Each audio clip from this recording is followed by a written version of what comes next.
Hello everyone. Welcome to Just English with me. Don't forget to like the videos and share them with your friends. We look forward to seeing you in the next videos. In a small, peaceful village, a kind and lonely woodcarver named Geppetto dreams of having a child of his own. His heartfelt wish leads to a magical moment when a wooden puppet named Pinocchio is brought to life by the Blue Fairy. But becoming a real boy is no simple task. Pinocchio's journey is filled with challenges, from resisting the temptations of tricksters to facing the consequences of his actions. Along the way, he learns valuable lessons about honesty, bravery, and the importance of selflessness. This timeless tale of transformation is brought to life through vivid illustrations and powerful storytelling. Follow Pinocchio's path as he discovers what it truly means to be human, guided by love, determination, and the promise of a better future.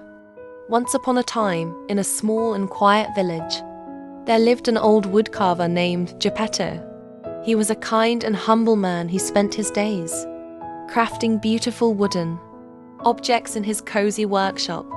Despite his talent and skill, Geppetto often felt lonely, for he had no family of his own.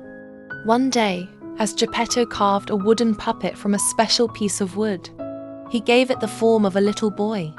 He carefully shaped its arms, legs, and face, painting a cheerful smile on its lips. He named the puppet Pinocchio and, with a deep sigh, whispered, "How I wish you were a real boy." That night, as Geppetto slept, a magical event occurred. A beautiful fairy, glowing with a soft blue light, appeared in the workshop. She had heard Geppetto's heartfelt wish and decided to grant it. With a wave of her wand, she brought Pinocchio to life. The puppet opened his eyes, blinked, and moved his wooden arms. The fairy told Pinocchio, "You are alive, but to become a real boy, you must prove yourself brave, truthful, and unselfish. Remember, your choices will shape your future." When Geppetto woke up the next morning, he was overjoyed to find Pinocchio alive and moving. Though still a puppet, Pinocchio became like a son to him, and the two shared many happy moments together. Geppetto decided to send Pinocchio to school, so he could learn and grow into a responsible boy. On his first day of school, however, Pinocchio became distracted. On his way, he encountered a sly fox and a cunning cat who convinced him to skip school and join them at a place called the Land of Toys, where boys could play all day without rules or work. Tempted by their promises of fun, Pinocchio followed them, forgetting Geppetto's advice to be honest and diligent. As they traveled, the fox and cat tricked Pinocchio, stealing the gold coins Geppetto had given him. Left alone and confused, Pinocchio realized he had made a mistake, but instead of going home, he decided to find the Land of Toys on his own. Along the way, he met the fairy again. She asked him why he wasn't at school, and Pinocchio lied, saying he had been kidnapped. At that very moment, his nose began to grow longer.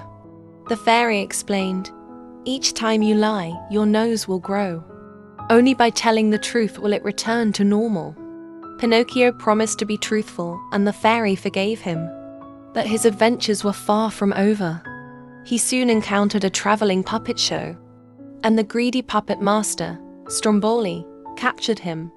Seeing the living puppet as a way to earn money, Pinocchio performed in the show, but Stromboli locked him in a cage at night. Desperate to escape, Pinocchio called for the fairy, who appeared once more and freed him. She reminded him again of the importance of honesty and courage. Pinocchio promised to change, but his journey to becoming a real boy was still fraught with challenges. Eventually, Pinocchio reached the Land of Toys, where he and other boys played and indulged in fun without responsibility. But this magical place had a dark secret. Over time, the boys who stayed there began to transform into donkeys, a punishment for their laziness and misbehavior. Pinocchio too began to grow donkey ears and a tail, Realizing his mistake, he fled the land of toys. But he could not undo the curse entirely. Determined to make amends, Pinocchio set out to find Geppetto, who had gone searching for him after he failed to return home.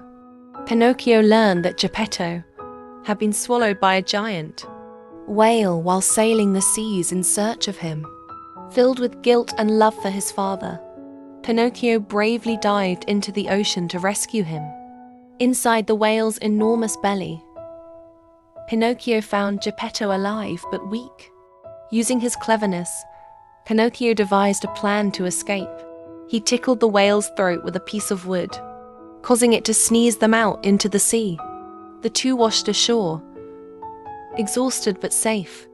Pinocchio had learned the value of bravery, truthfulness, and selflessness through his journey. When they returned home, the fairy appeared one last time. She praised Pinocchio for his courage and love for Geppetto. With a wave of her wand, she transformed him into a real boy. Pinocchio's wooden body was gone, replaced by flesh and blood. From that day forward, Pinocchio lived as a real boy with Geppetto, who was no longer lonely.